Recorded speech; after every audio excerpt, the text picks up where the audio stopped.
So once upon a time, I had waist length natural hair, and then the next day I didn't. And this is going to be the story about what I learned from that.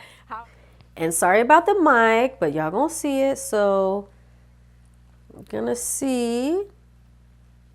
So we're about right here. Hey guys, welcome to my video. It's CammyJOfficial, so let's start the show. My name is Cammy. Welcome back to my channel. Let's go ahead and get right to the video. All right, so what I learned after the second big chop, and I feel like I received a lot of personal revelations from having to cut my hair from waist length to up to here. You know, I felt like that was more profound to me than the first time that I went natural, because I had already been natural. I had already grown my hair out to what many people consider the goal, which is waist length. And to go from your goal length to right back here, it can definitely humble you. So one of the biggest things that I learned after the second big chop was the fact that being delusional is one of the worst things that you can do, not only for your natural hair journey, but for your life, period. Okay? I was delusional when it came to the state of my hair after I had broken my hair off. So just to give you a little insight, if you were not familiar with why, you know, your girl had to go from waist length to a bob, is because I had a protective style, air quotes for sure, protective style in my hair when I had gone to Italy. I went on vacation in Italy. I was there for a week. And even though everything in me told me just to wear a twist out, I decided I wanted to be protected. And I went and got a protective style. I got crochets done in my hair and I left them in for way too long, did not detangle properly, was rough and just rugged with my hair, and ended up breaking off so much of my natural hair to the point I had to cut everything that was waist length. And it really opened my eyes to the fact that my hair was not in a great condition as I thought it was, even before I went through my mishap. I was not taking care of my hair in the way that I thought, because again, I had made it to waist length and I thought there's nothing left for me to do. Like, why would I need to continue to care for my hair in the same way I did before when I'm already at the goal? And that was wrong. And that was really a big part of the delusion that I had when it came to the state of my natural hair and overall just dealing with my natural hair care process, you know, in totality. After the second big chop, I definitely realized that not getting trims was holding me back. My hair would have been in a much better state, I believe, if I had honestly understood the importance of trims. Now your girl, I get trims, you know, like I'm supposed to.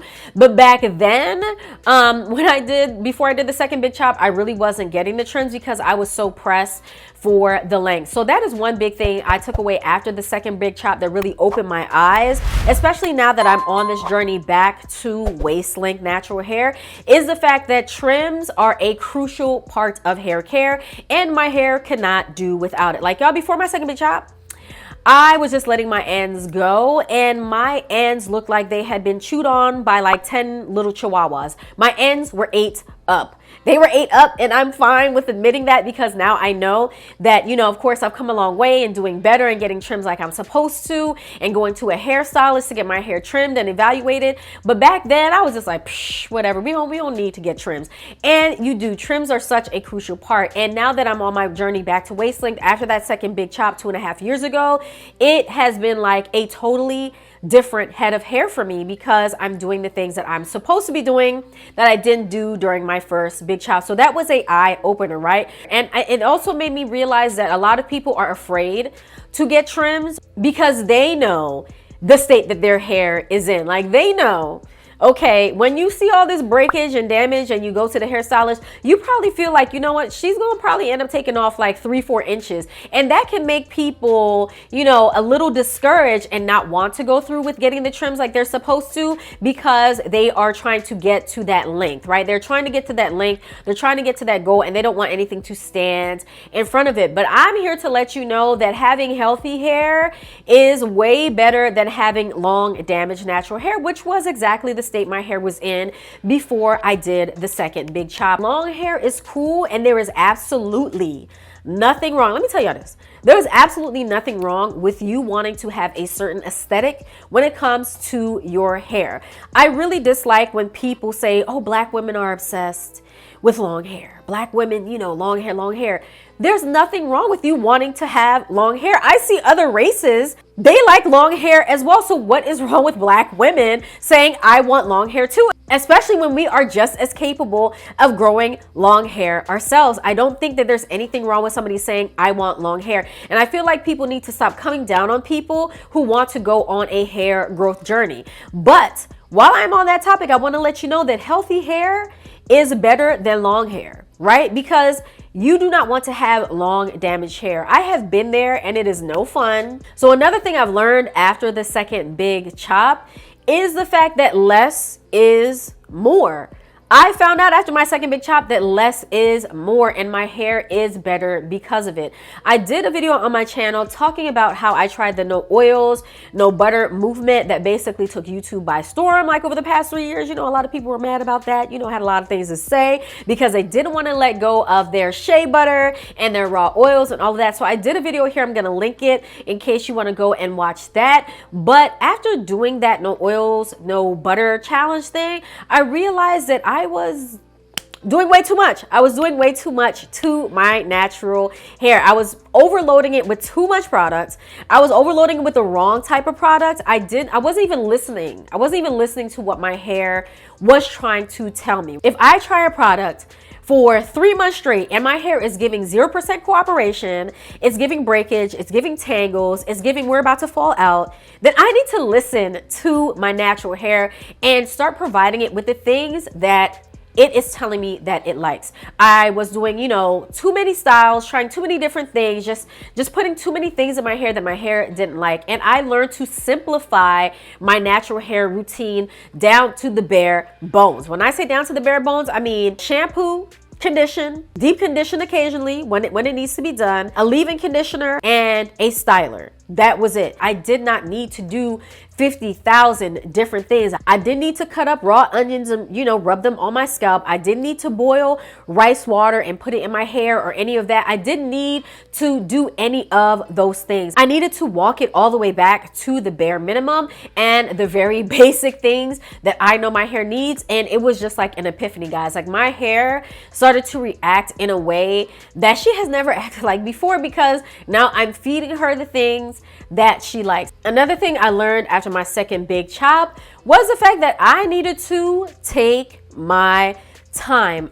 Before my second big chop, y'all, I was putting myself in predicaments, situations and circumstances I just should not have been in. Like if I know I have to go to an event that night, I do not need to be trying to bust out a style. I'm talking about a whole wash day, 3 hours before I have to go to that event. It's unrealistic. It's not going to happen. I've been in those situations, put myself in there and ended up just breaking so much of my hair along the way. I learned that I had to give myself time. I know me and you know how long it takes for you to do your wash day, or you know how long it takes in between Netflix, eating chips, making dinner, walking the dog, and all of those things that are just called life, right? You know how long it takes you to realistically be able to do your hair and have it come out the way that you want it to. Now I am like scheduling out my wash days. I know if there's an event and I want to have my hair to be switched up or look fresh, I'm gonna have to wash my hair at least 2 days before that event. Another thing I learned after my second big chop, y'all,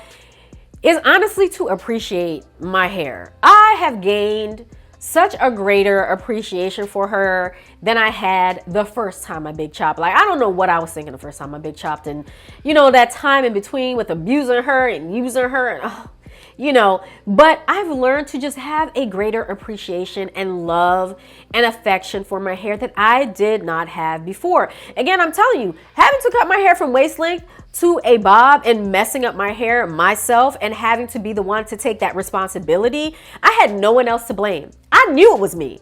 I knew it was me. And that type of accountability will humble you. And it really humbled me to know, like, girl, you did not have it like you thought you had it with your hair. And guess what?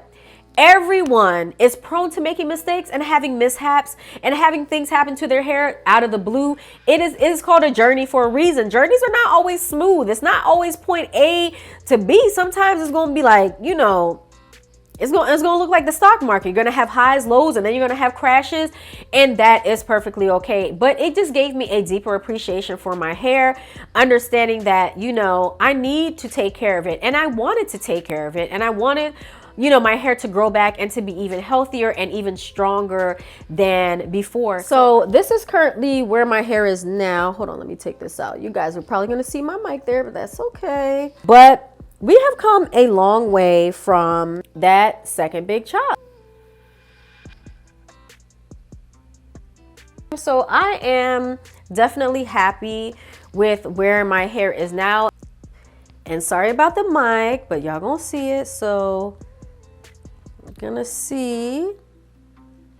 So we're about